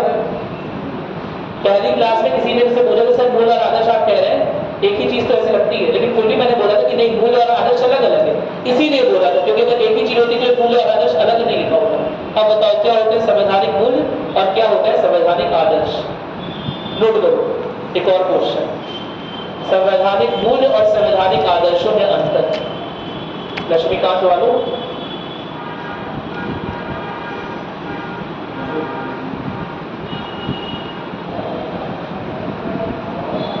लिखा हुआ लक्ष्मीकांत जी ने भी यही लिख के छोड़ दिया, इसके आगे नहीं बताया। क्या मेरी बात क्लियर है? संवैधानिक मूल्य और संवैधानिक आदर्श, आप देखकर आएंगे क्या मतलब होता है, अंतर क्या होता है। ठीक है, अंतर है तभी ऐसा लिखा हुआ है। एक बात क्लियर है, इसमें संविधान की भावना न्याय, स्वतंत्रता, समानता और बंधुत्व के सिद्धांतों का पालन करना है। जो भी संविधान की भावना है, जो भी निहित प्रियम्बल में कुछ चीजें लिखी हुई हैं, कुछ चीजें प्रियम्बल में नहीं लिखी गई, चाहे प्रियम्बल में लिखी हो चाहे ना लिखी हो, जो भी संविधान की भावना है, जो भी उसमें न्याय की बात होती है, स्वतंत्रता की बात होती है, समानता की बात होती है, बंधुत्व की बात होती है, बंधुत्व और भाईचारे में भी अंतर है, क्लास में बता चुका हूं शायद। क्या मेरी बात क्लियर है? तो उन सब के प्रति हमारा क्या होना चाहिए, समान होना चाहिए और उनके सिद्धांतों का हमें पालन करना। क्या मेरी बात क्लियर है? कोई दिक्कत तो नहीं है? या फोर्स नहीं कर रहा है, या जस्ट आपसे एक रिक्वेस्ट कर रहा है। और इसीलिए अक्सर पूछा जाता है कि अगर मौलिक कर्तव्य जस्ट एक रिक्वेस्ट कर रहा है तो इसकी वैल्यू ही क्या? तो यह चीज मैं आपको बता देता हूँ, इसकी वैल्यू है, बताया भी मैंने, नैतिक दबाव बनता है। अगर मैंने यहाँ पर लिख दिया ऐसे साइड में कि कृपया अपना फोन ना चलाएं, तो सबको समझाने की जरूरत नहीं है। जो 80% 90% लोग हैं वो अपने आप ही अपना फोन नहीं चला रहे होंगे, वो देख रहे होंगे। क्या मेरी बात समझ? अरे बोलो, होता है ना ऐसा, लिखा गया कृपया लाइन से चले, तो अलग से पुजारी को या किसी को बोलना नहीं कि लाइन से चलो, लाइन से चलो। अपने आप लिखा हुआ लाइन से चलो, लोग अपने आप से लाइन में आ रहे हैं, समझदार लोग। 2-4 लोग उसमें भी होते हैं हर जगह। क्या मेरी बात समझ कि नहीं है? क्या यह एक नैतिक दबाव नहीं है ना? क्योंकि लिखा हुआ है और आप ये माना था लिटरेट सोसाइटी के है ना, पढ़े लिखे साक्षर लोगों, तो आप उसे पढ़ोगे और अपने आप जो करना चाहिए उसके अनुसार काम करोगे। क्या मेरी बात क्लियर है? अरे बोलो, कोई समस्या नहीं है ना? ठीक उसी तरह से नैतिक दबाव बनाने के लिए हमें पता है कि भारत में 5% 10% ऐसे लोग होंगे जो इनको नहीं मानेंगे, लेकिन फिर भी नागरिकों को पता रहे कि कर्तव्य क्या है। यह ना बोलना पड़े, यह ना बताया जाए कि हमें तो पता ही नहीं हमारे कर्तव्य क्या है। कहीं आपने बोलते नहीं, आपने कहीं लिखा नहीं, कहीं चिपकाया नहीं, बोलते हैं ना दुकानदार से, कहाँ लिखा है कि बिका हुआ सामान वापस नहीं होगा। मेरी बात सुनाई, फैशन के दौर में गारंटी की इच्छा ना करे, लिख के चिपकाते ना दुकानदार वाले। क्यों चिपकाते हैं? एक नैतिक दबाव बनाते हैं, ठीक है, कि सामान जो ले जा रहा हो देख के ले जाओ, वापस करने वाला मत आना। और तुम्हें भी हिचकिचाहट महसूस होती है ना? क्या लिखा था उसमें, वापस नहीं होगा, क्या वापस करने जाए? क्या मेरी बात में छोटा निकल गया, चलो क्या करेंगे, एडजस्ट करेंगे, थोड़ा सा मोटे हो गए। क्या मेरी बात सुनाई कि नहीं है? अरे बोलो, यह एक नैतिक दबाव की प्रक्रिया नहीं है? उसमें भी 100 लोग में 5 लोग तो पहुंचेंगे, 4-5 बार पहुंचेंगे। क्या मेरी बात क्लियर है? तो यह समझना जरूरी है कि यह लिखा क्यों गया, केवल और केवल नैतिक दबाव बनाने के लिए, क्योंकि यह किसी भी रूप से न्यायोचित नहीं है, बाध्यकारी नहीं। क्या मेरी बात क्लियर है? इसका अनुसरण ना होने पर आप किसी भी तरह से किसी भी कोर्ट नहीं जा सकते। समझ में आ गया? ठीक है, आगे बढ़ रहे हैं।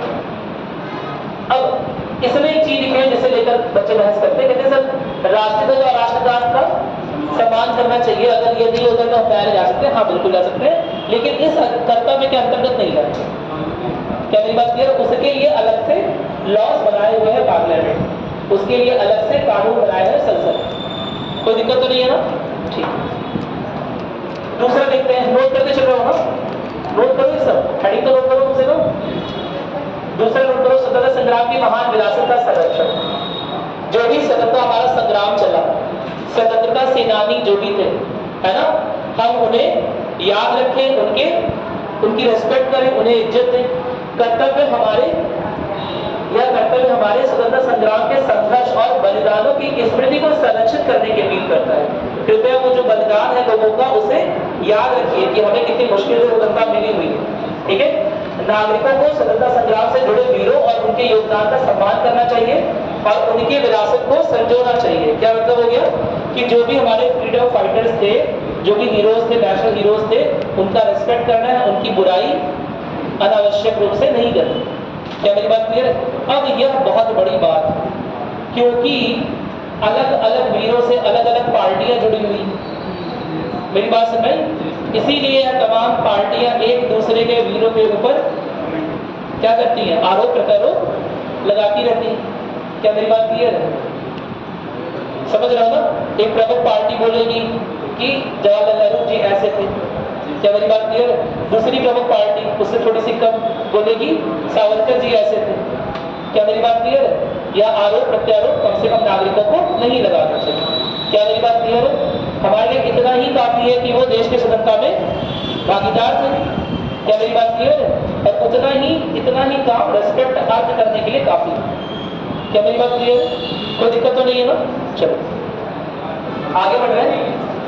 उनकी विरासत को समझना चाहिए, यानी कि उनसे जुड़ी चीजें जो है ना, उनका सम्मान करना चाहिए। उनकी जो कहानियां उनका सम्मान करना चाहिए। उनके बारे में अनावश्यक रूप से टिप्पणी करने से बचना चाहिए। क्या मेरी बात क्लियर हो गई? कोई दिक्कत तो नहीं है ना? चलो तीसरा देख रहे हैं, भारत की संप्रभुता, एकता और अखंडता की रक्षा और बनाए रखना। प्रत्येक नागरिक का कर्तव्य है कि वे देश की संप्रभुता, एकता और अखंडता को बनाए रखने के लिए तत्पर रहे। संप्रभुता समझ आता है क्या होता है? एकता और अखंडता अंतर है कि एक ही चीज है? अंतर है। क्या अंतर है?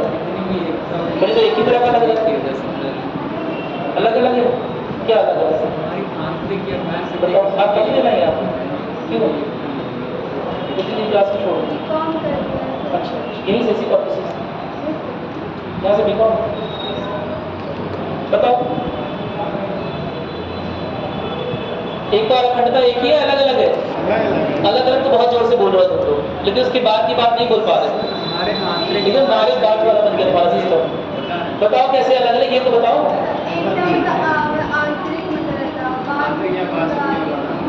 एकता बस एकता केवल एकता में डिफरेंस ऐसे समझ लो कि अखंडता जो है वो इस तरह से है कि बाह्य और आंतरिक शक्तियों के लगने के बावजूद हमारा देश खंडित ना हो, या जो खंडित करने की भावनाओं के साथ या देश को अलग अलग करने की भावनाओं के साथ अगर कोई काम कर रहा है तो हम उसके विरोध में एक रहे, या एकता या अखंडता। क्या मेरी बात क्लियर है? कोई दिक्कत तो नहीं है ना? एकता अखंडता से ज्यादा इंपॉर्टेंट है। क्यों? क्योंकि अखंडता यह बात बोलती है कि जब शक्तियां विभाजित करने का भी काम कर रही हो, विभाजनकारी शक्तियां लग रही हो, तब भी देश को अखंडित ही रहना है, यानी कोई भी फोर्स लग जाए हम इस तरह से जुड़े हैं कि खंडित नहीं हो सकते। क्या मेरी बात क्लियर है? ठीक है, तो वह सिंपल सी बात है कि प्रत्येक नागरिक कर्तव्य है कि देश की संप्रभुता, एकता और अखंडता को रखने के लिए तत्पर हो। कोई भी ऐसा काम ना करे जिससे देश की एकता, अखंडता और संप्रभुता खतरे में आए। देश की सुरक्षा, सीमाओं की रक्षा, आंतरिक शांति को बनाए रखना यह नागरिकों की जिम्मेदारी है। यहाँ के सैनिक भारत के जो सेना में ज्वाइन करते हैं लोग, है ना, जो सेना में जाते हैं, वो भारत के रहेंगे कहीं और के रहेंगे? कहीं और से नहीं बुलाओगे? बुला लो, तुम लोग बहुत पैसे वाले हो, थर्ड इकोनॉमिक्स से बड़े, किसी को कॉन्ट्रैक्ट में बुला लो। जिस देश में गरीबी है, लेट सपोज पाकिस्तान में गरीब, बुला लो पाकिस्तान के नागरिकों को यहाँ हमारी सेना से लड़े। कॉन्फ्लिक्ट ऑफ इंटरेस्ट, हितों का टकराव हो जाएगा कि नहीं हो जाएगा? अरे भारत तुम्हारा देश है तो इसकी सीमा की रक्षा करने में किसकी जिम्मेदारी है? तुम्हारी जिम्मेदारी है। अगर तुम्हारा घर है तो उसके ईंट कहाँ तक है, कहाँ तक नहीं है, तुम्हारा प्लॉट कहाँ तक है, कहाँ तक नहीं है, इसकी जिम्मेदारी किसकी होगी? तुम्हारी होगी। उसी तरह भारत तुम्हारा घर है। क्या मेरी बात क्लियर है? तो राष्ट्र की सुरक्षा भी, संप्रभुता भी, एकता अखंडता भी हमारी ही जिम्मेदारी है। उसके लिए कहीं अलग से नहीं लेना, उसकी जिम्मेदारी खुद को समझना। ये नहीं करना है कि हमने बहुत पैसा कमा लिया हम जा रहे देश छोड़कर। मेरी बात समझ में? राष्ट्र सुरक्षा और राष्ट्र हित को ऊपर मानना है, कहने का मतलब। कोई दिक्कत तो नहीं है ना? आगे देख रहे हैं क्या लिखा हुआ है? सीमाओं की रक्षा भी लिखा हुआ है, इसीलिए मैं बात बोल रहा हूँ। सीमा की रक्षा करने के लिए सैनिक आएंगे, वो कहाँ से आएंगे? भारत के अंदर से, भारत के बाहर से? भारत के बाहर से नहीं लाएंगे, ले आए 2-4 अफ्रीकन, 10-20 अफ्रीकन सैनिकों को, जिनका टीम हमसे बड़ा होता है। अब उस गुरखा की बात अलग है, वो बात अलग। और वो पहले ही ब्रिटिश इंडिया को सर्व कर रहे थे, पहले से ही ब्रिटिश इंडिया को सर्व कर रहे थे, इसलिए। और भी बात, और बताओ, और किसी का डील डॉल बड़ा नहीं है? और किसी को रख लो, अमेरिकन सिटीजन को रख लो। हाँ क्यों? क्यों रखो? अरे हो सकता है उल्टे वो हमारी रक्षा करने की जगह छोड़ के भाग जाए। क्या मेरी बात क्लियर है? जिसका सामान अंदर है, जिसका घर परिवार अंदर है, जिसके आर्थिक सामाजिक हित अंदर है, वो देश की बाउंड्री की ज्यादा अच्छी रक्षा करेगा। अरे बोलो। क्या मेरी बात क्लियर है? चलो आगे बढ़ रहे हैं। राष्ट्र की सेवा, नागरिक से अपेक्षा की जाती है राष्ट्र की सेवा में तत्पर रहे। अर्थ यह है कि वो अपने कार्य क्षेत्र में, चाहे वो शिक्षा का काम हो, चाहे स्वास्थ्य काम हो, चाहे प्रशासन या कोई और भी काम हो, अपने कर्तव्यों का निर्वहन पूरी ईमानदारी और प्रतिबद्धता के साथ करें। पहला पॉइंट लिखा है शिक्षा का काम। स्टूडेंट्स को ठीक से पढ़ना चाहिए। अगर ठीक से पढ़ के नहीं आ रहे हैं, रिवाइज करके नहीं आ रहे हैं, आंसर राइटिंग प्रैक्टिस नहीं कर रहे हैं, ब्लैक बोर्ड ऑफ इंडिया नहीं देख रहे हैं, तो किसी गलती है? अरे किसी गलती है? तुम लोग की गलती है ना। क्या लिखा हुआ है इसमें? देखो, मौलिक कर्तव्य। तुम्हारा कर्तव्य है कि जो कर रहे हो, जो भी पढ़ाई कर रहे हो, जो भी काम कर रहे हो, वो प्रतिबद्धता के साथ करो, कमिटमेंट के साथ करो। क्या मेरी बात क्लियर है? आप जितना अच्छा काम करोगे, जितना अच्छा ग्रो करोगे, देश अपने आप उतना ही अच्छा ग्रो करेगा, उतना अच्छा देश का विकास होगा। क्या मेरी बात क्लियर है? आप यह ना समझो कि आप अपने केवल इंडिविजुअल के लिए काम कर रहे हो। या क्या दिखा रहा है कि आप केवल एक इंडिविजुअल नहीं हो, आप अपने समाज का भाग हो, अपने देश का भाग हो। जितना अच्छा आप काम करोगे, जितनी प्रतिबद्धता के साथ काम करोगे, उतना अच्छा देश ग्रो करेगा। क्या मेरी बात समझ में आ गई? अरे बोलो। द्वितीय विश्व युद्ध के बाद, जो टाइम है हमारे पास, चला गया। द्वितीय विश्व युद्ध के बाद क्या हुआ कि यूरोप में, द्वितीय विश्व युद्ध पता है ना, ज्यादातर जो सैनिक थे, ज्यादातर सेना कहाँ के लड़ रहे थे? यूरोप के। भारत की भी सेना थी, लेकिन भारत की ओर से लड़ रही थी, यूरोप की ओर से लड़ रही थी। क्या ब्रिटिश की ओर से लड़ रही थी।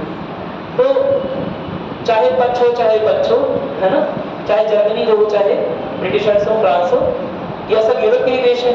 तो द्वितीय विश्व युद्ध में इतने जान माल की हानि हुई, इतने ज्यादा जान माल की हानि हुई, क्या मेरी बात क्लियर है, कि बहुत सारे लोग, बहुत सारे सैनिक मर गए, खत्म हो गए। क्या मेरी बात समझ में आ रही है?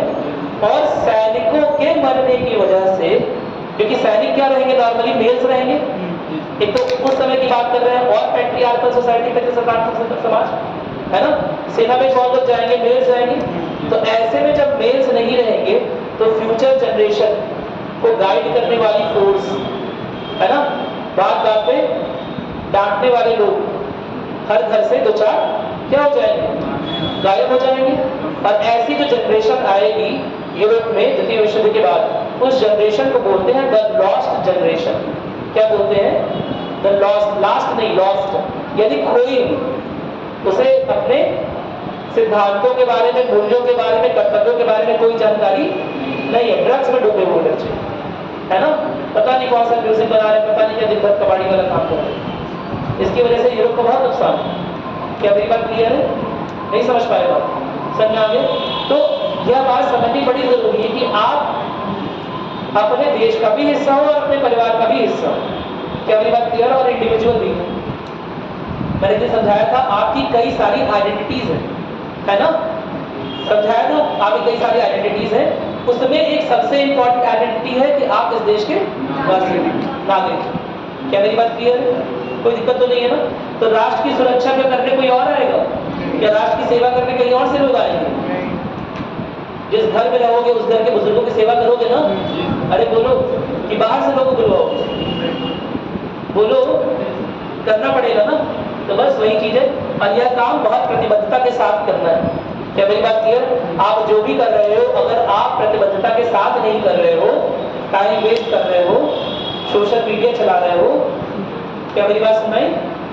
तो ऐसे में आप केवल अपनी लाइफ नहीं, देश के प्रति भी क्या कर रहे हो? गलत काम कर रहे हो। क्या मेरी बात क्लियर है? क्योंकि आपकी लाइफ आपके देश की लाइफ से जुड़ी हुई है ना। अगर आप ग्रो करेंगे, आप अच्छा करेंगे, तभी देश ग्रो करेगा, अच्छा करेगा। ठीक है, कोई दिक्कत तो नहीं है ना, कोई समस्या नहीं है। चलिए आगे बढ़ते हैं। पांचवा यह है सद्भाव और भाईचारे की भावना को बढ़ावा देना। ठीक है, तनाव ना रहे, सामाजिक सद्भाव रहे, है ना, या आर्थिक या जाति के स्तर पर या धार्मिक स्तर पर किसी भी तरह का संघर्ष अनावश्यक रूप से ना चले। लोग एक दूसरे को, अलग अलग जातियों के, अलग अलग जगहों के, अलग अलग भाषा के, अलग अलग क्षेत्रों के होने के बावजूद लोग एक दूसरे के साथ भाईचारे का संबंध रखें, एक दूसरे को भाई समझे। क्या मेरी बात क्लियर है?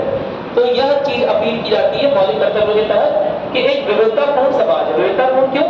क्योंकि भारत में जितनी सारी जितना विविधता हो सकती है किसी राष्ट्र में उतनी तरह की विविधता है।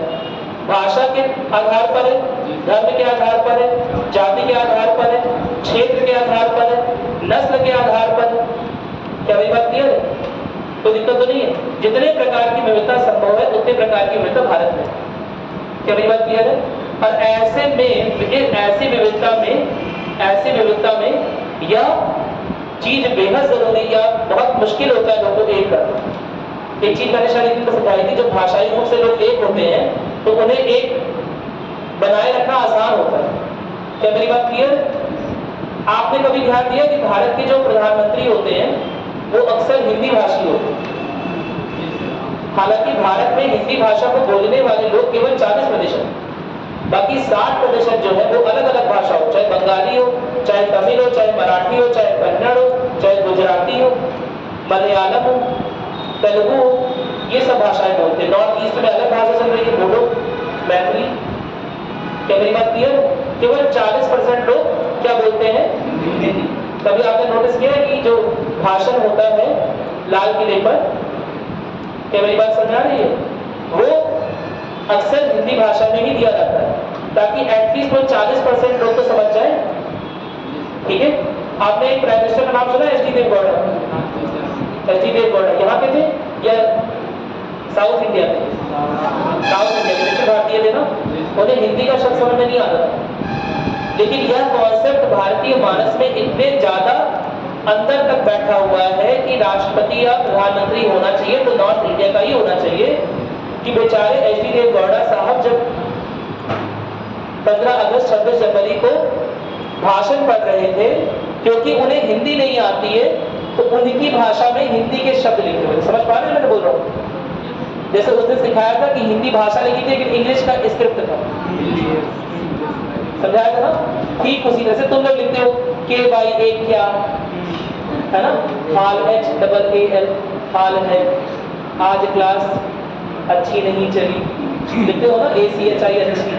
अंग्रेजी भाषा को हिंदी भाषा में कन्वर्ट करके लिख रहे होते हो, उसी तरह उनकी भाषा को कन्वर्ट करके हिंदी के रूप में लिखा दो। सोचो कितनी मुश्किल हो जाएगी। उन्हें एक अक्षर का पता नहीं कि क्या अक्षर का क्या मतलब है, लेकिन उन्हें वो भाषण बोलना पड़ा। क्या मेरी बात क्लियर है? क्या मेरी बात क्लियर हो रही है? तो भारत में इतनी ज्यादा विविधता, सोचो इतनी सारी परेशानी है कि शायद बता रखा है कि विंस्टन चर्चिल जब देश आजाद हो रहा था हमारा, तो विंस्टन चर्चिल जो ब्रिटेन के प्रधानमंत्री थे, वो बोले थे कि भारत उतना ही देश है जितना एक विश्ववृत्त। अब बताओ, विश्ववृत्त कोई देश है? तो बोले भारत उतना ही देश है जितना कि एक विश्ववृत्त, यानी कि जिस तरह के अलग अलग धर्मों के, जातियों के, अलग अलग प्रजातियों के लोग विश्ववृत्त में रहते हैं, उतने ही अलग भारत में भी रहते हैं। तो ऑलरेडी भारत एक काफी ज्यादा विविधतापूर्ण देश है, यह बात मेरे समझ में आ गई।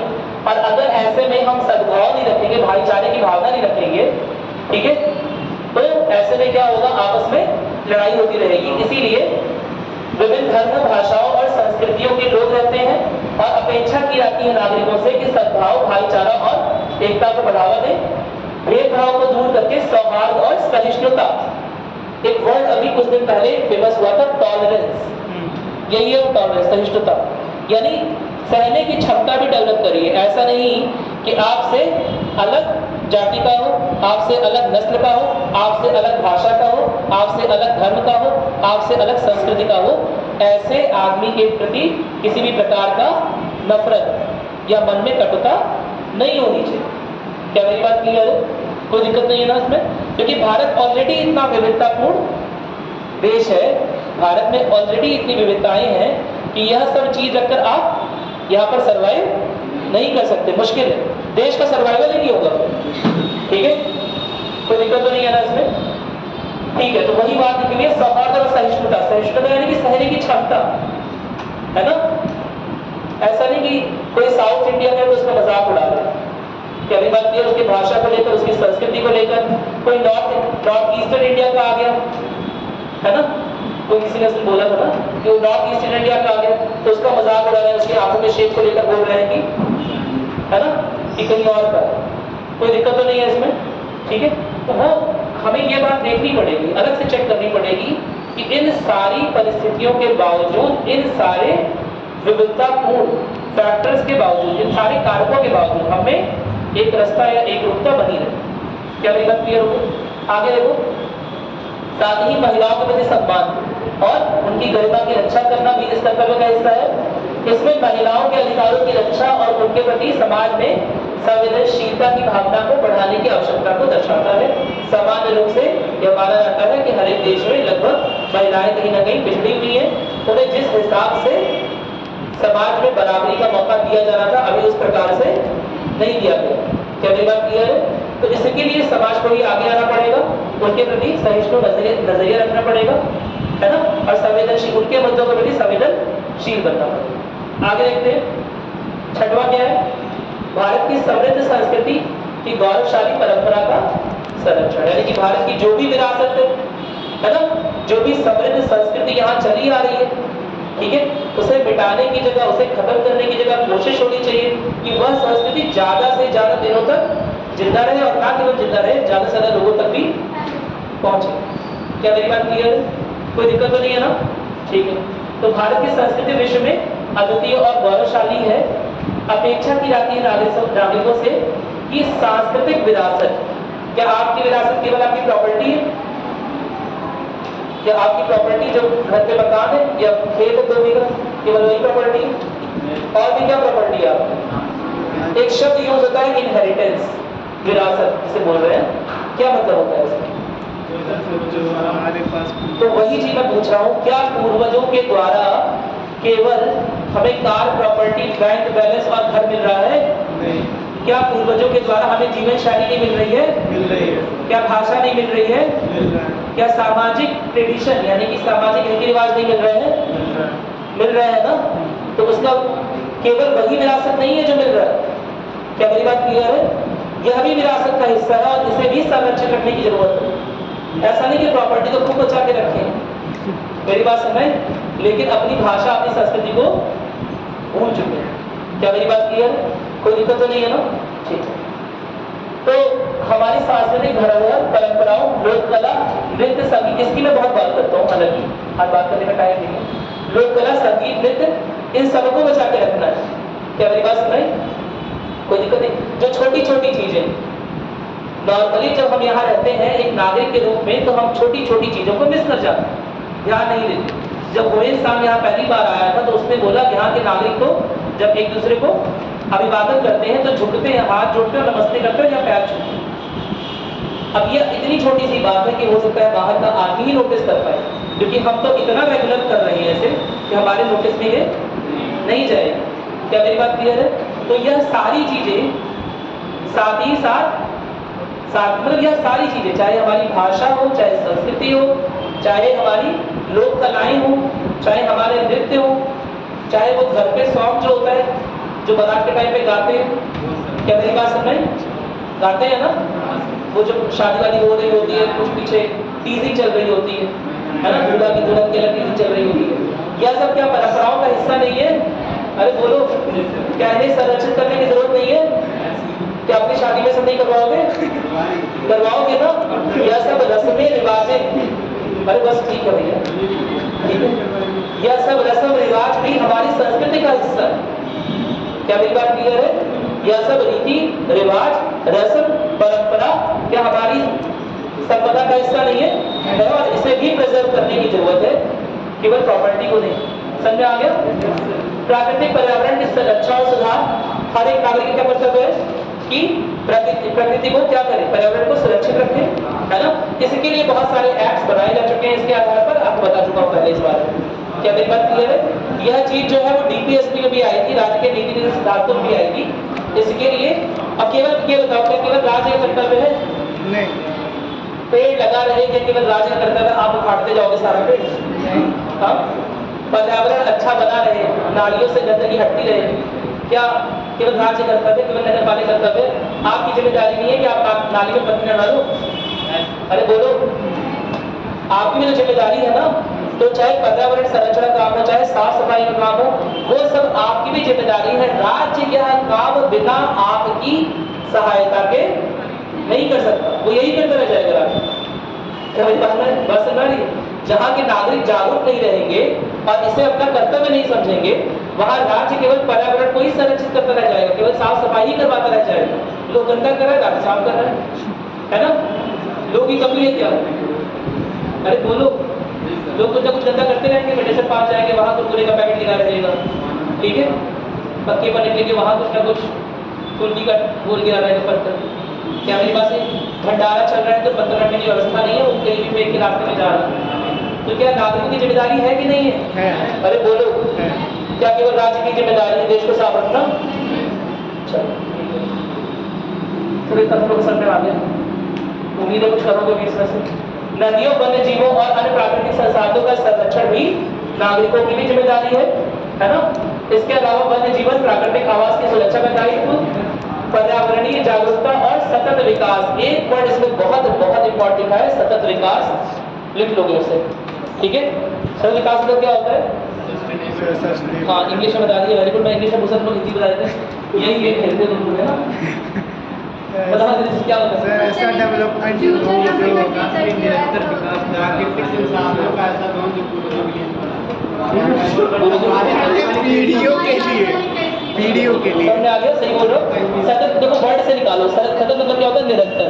विकास निरंतर तभी हो सकता है जब हमारी जनरेशन के बाद भी, जब हमारी जनरेशन, हमारी पीढ़ी गुजर जाने के बाद भी विकास होता रहे। और वह तब होगा जब प्राकृतिक संसाधन का उपभोग या उपयोग आप इसी तय सीमा में करेंगे जिससे वो आने वाले लोगों के लिए बचे रहे, तभी तो विकास कर पाएंगे। अगर आप सारे के सारे प्राकृतिक संसाधनों का, आपको बता दें कोयला फील्ड है, वहाँ पर सारे कोयला फील्ड एक ही जगह मिलता है। क्या मेरी बात सुने? आपको बता दें भारत में लोहा अच्छा खासा पाया था, अब सारे लोहा एक ही जगह मिलता है, सब बेच, एक ही बात, जो पैसा आएगा पैसा ही पैसा हो। क्या मेरी बात सुन रहे? अरे बोल रहे हो, समझ में आ रहा है? यह चीज नहीं रखनी है। विकास के पीछे, विकास के क्रम में इतना पागल नहीं हो जाना है कि आने वाली पीढ़ियों के विकास के बारे में भूल जाए। क्या मेरी बात क्लियर है? सतत विकास तभी हो पाएगा जब प्राकृतिक संसाधनों की उपलब्धता आगे आने वाली पीढ़ी के लिए भी रहेगी। क्या समझ पा रहे हो जो मैं बोल रहा हूँ? तभी तो निरंतर होगा ना। क्या मेरी बात क्लियर है? तो विकास होना चाहिए, लेकिन विकास की गति यही होनी चाहिए कि जो आगे आने वाली पीढ़ियां हैं उनके विकास से किसी भी प्रकार का समझौता ना हो। याद रखना सतत विकास का एग्जाम में पूछा था, सतत विकास में क्या क्या फैक्टर है, क्या क्या कारक है।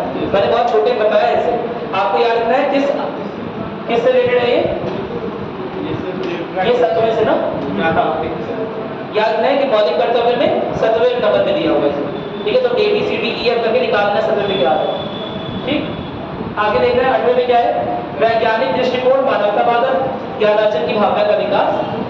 हर एक नागरिक को कोशिश करनी चाहिए कि ज्यादा से ज्यादा वैज्ञानिक दृष्टिकोण डेवलप करे, साथ ही साथ मानवतावाद को लेकर चले, एक दूसरे को मानव समझे, एक दूसरे की हेल्प करे, है ना? इसके अलावा ज्ञानार्जन करे। ज्ञानार्जन मतलब कोशिश करे अपने ज्ञान की परिधि का विस्तार करने का, यानी कि लगातार नई नई चीजें सीखेगा और उसका उपयोग भी करे। क्या मेरी बात क्लियर है? केवल शिथिल रहकर यह ना सोचे कि राज्य ही सारा काम कर दे। क्या मेरी बात क्लियर है? केवल शिथिल होकर यह ना सोचे कि राज्य हमें अन्न, हमें राशन योजना, हमें तमाम लाभ देता रहे। क्या मेरी बात क्लियर है? अरे अगर हर एक नागरिक शिथिल पड़ जाएगा कि राशन योजना आ रही है, चलो अब खाए देंगे, अब कुछ नहीं सोचना है, तो ऐसे में दिमाग लगाओ, क्या राशन योजना चल पाएगी? नहीं चल पाएगी, बंद हो जाएगी। भाई वो टैक्स पेयर्स की रुपए चल रही है, कहाँ से चलेगी? क्या मेरी बात क्लियर है? कोई दिक्कत तो नहीं है इसमें? चलो ठीक है, आगे देखते हैं। अंधविश्वास, कुरीतियों और अवैज्ञानिक धारणाओं को हटाना चाहिए और वैज्ञानिक दृष्टिकोण को अपनाना चाहिए। यह मौलिक कर्तव्य है। अंधविश्वास वाली बात केवल एक जगह है, मौलिक कर्तव्य, ठीक है? चलो, इसके अलावा मानवतावाद का पालन करते हुए नागरिकों को मानवता, नैतिकता और समानता के सिद्धांतों का पालन करना चाहिए। आसान सा है। जीवन भर सीखने की भावना को विकसित करना भी इस कर्तव्य का हिस्सा है। लगातार सीखने की लालसा होनी चाहिए, लगातार कुछ ना कुछ काम सीखने की लालसा होनी चाहिए हर नागरिक। ये एक भावना के रूप में लिखा गया है कि हर एक नागरिक जब ग्रो करेगा तभी राष्ट्र ग्रो करेगा, तभी राष्ट्र विकास करेगा। क्या मेरी बात समझ रहे हैं? तो इसीलिए नागरिक को लगातार ग्रो करने की कोशिश करनी चाहिए, लगातार विकास करने की कोशिश करना चाहिए, लगातार नई नई चीजें सीखनी चाहिए। कोई समस्या नहीं है इसमें। अगला देखते हैं, सार्वजनिक संपत्ति की सुरक्षा और हिंसा से दूर रहना। इसके लिए तो कानून भी है। सार्वजनिक संपत्ति की सुरक्षा और हिंसा से दूर, जैसे सरकारी भवन हो गया, परिवहन साधन हो गया, स्कूल हो गया, या जो भी सार्वजनिक सुविधाओं की जगहें हैं, है ना, उनकी सुरक्षा करना केवल राज्य का कर्तव्य नहीं है। किसका भी कर्तव्य है? नागरिकों का भी। नालियां हैं, बेंचेस पड़ी हैं, जगह जगह बेंच लगी हुई है। क्या मेरी बात क्लियर है? कुछ नहीं कर पा रहे तो बेंच के आगे चिंगम ही लगा के चले जा रहे हैं। क्या मेरी बात? कुछ नहीं कर पा रहे तो पहले से जो है वो बस की गद्दी फाड़ के चले आए, सोच के चले आए। क्या मेरी बात क्लियर है? यह सब नहीं करना है। नागरिकों के मौलिक कर्तव्य क्या है, उन्हीं लोगों को सोच के बात रखी की जरूरत है। ठीक है, जितने भी सार्वजनिक परिवहन की चीजें हैं, जितने भी सार्वजनिक चीजें हैं, उनकी सुरक्षा ना केवल राज्य का कर्तव्य है, आपका भी कर्तव्य है ना, क्योंकि वो सब आपकी चीजें। बताया था ना, अरे बताया था, स्टेशन पे लोग जाते हैं तो पता नहीं क्या क्या हर चीज खो जाते हैं। क्या मेरी बात क्लियर? हर एक चीज कहते हैं अपना हिस्सा, आपने टैक्स पे किया है, अपना हिस्सा ले जा रहे हैं। क्या मेरी बात समझ रही? क्योंकि यह सार्वजनिक है, यानी कि सभी नागरिकों का है, यानी कि जिसमें हमारा वाला भी है, जो हमारा वाला है वो हमारे घर में रहे, है ना। यह सोच के ट्रेन का एक पुर्जा नहीं खोल जाना है घर। क्या मेरी बात समझ में? अरे बोलो, ठीक है। हर चीज की सुरक्षा आपकी भी जिम्मेदारी है। राष्ट्र की संपत्ति को किसी भी प्रकार का नुकसान नहीं पहुंचना चाहिए। इसके अलावा नागरिकों को हिंसा से दूर रहना चाहिए, है ना, फालतू में हिंसा नहीं करनी चाहिए। अधिकारों और कर्तव्यों का पालन करना चाहिए। कर्तव्य शांतिपूर्ण और स्थिर समाज के निर्माण की दिशा में नागरिकों की जिम्मेदारी को स्थापित कर रहा है। बेसिकली बता रहा है कि किस तरह से नागरिक जो है वो शांतिपूर्ण तरह से रहे, है ना। और जितने शांतिपूर्ण रूप से नागरिक रहेंगे उतना ही देश का विकास होगा। बहुत सिंपल सी बात है, उतना ही देश शांतिपूर्ण होगा, और जितना ही देश शांतिपूर्ण होगा उतना ही देश विकास करेगा। अरे बोलो, नहीं समझ में आ रहा है? ऊपर से नहीं आ रहा है?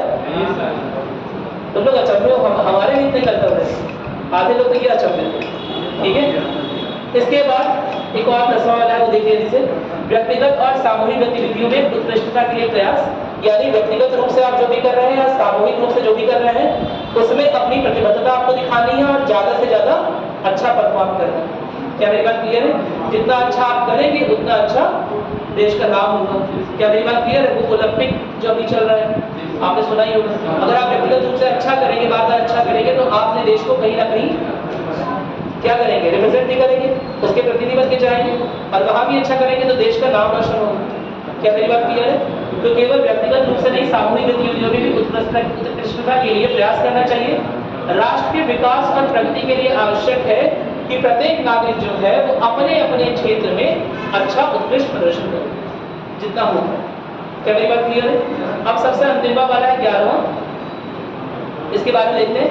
माता पिता या संरक्षकों के बीच 6 से 14 वर्ष के आयु के बच्चों को शिक्षा प्रदान करना। ये मैं आपको समझा दिया, केवल राज्य की जिम्मेदारी नहीं है कि 6 से 14 साल के बच्चे पढ़ेंगे। राज्य ने बोल दिया कि निःशुल्क रूप से राज्य पढ़ाएगा, अब घर से बच्चे को जाने देना, क्या मेरी बात समझे, यह आपकी जिम्मेदारी है। कोई दिक्कत तो नहीं है? केवल राज्य की अपनी जिम्मेदारी समझने से नहीं होगा, आपको भी समझना पड़ेगा कि यह आपकी भी जिम्मेदारी है कि क्या हो, बच्चे शिक्षा को हासिल करें। क्या मेरी बात क्लियर है? 6 से 14 साल तक के बच्चे शिक्षा को हासिल करें, यह आपकी भी जिम्मेदारी है। मैं बता चुका हूँ कि 86वें संविधान संशोधन के रूप में जोड़ा गया है। ठीक है, 86वें संविधान संशोधन से अनुच्छेद 45 को अनुच्छेद 21A बना दिया गया। अनुच्छेद 45 को अनुच्छेद 21A बनाने के बाद अनुच्छेद 45 में बदलाव किया गया कि 6 वर्ष तक के भी बच्चे पढ़े, यह भी राज्य की जिम्मेदारी। 6 वर्ष तक के बच्चे, है ना, राज्य कोशिश करे कि जितने मतलब जो भी पढ़ने योग्य हो पढ़े, कहने का मतलब। और उसी संविधान संशोधन के तहत एक मौलिक कर्तव्य बनाया गया, केवल राज्य की जिम्मेदारी नहीं है कि बच्चे पढ़े, उनके पेरेंट्स की भी जिम्मेदारी है। एज ए नागरिक, एक नागरिक के रूप में यदि आप चाहते हैं कि आपका देश बढ़े तो आपके अपने बच्चों को क्या करना पड़ेगा, पढ़ाना पड़ेगा, शिक्षा देनी पड़ेगी। क्या मेरी बात क्लियर है? अब इनका कानूनी क्या महत्व है, सामाजिक महत्व, इसके बारे में मैं बात कर चुका हूँ, एक बार ऐसे जाके देख लीजिएगा पूरी वीडियो, कोई दिक्कत नहीं है, क्लास ओवर कर रहे हैं। इनका कानूनी महत्व क्या है, इनका सामाजिक महत्व क्या है, इसके बारे में शुरुआत से ही बात हो रही थी जब इसके बारे में बता रहे थे। एक बार इसी को पढ़ लीजिएगा, मेंस में क्वेश्चन आता है, एक क्वेश्चन इससे आता है। ठीक है, पीछे से एग्जाम है।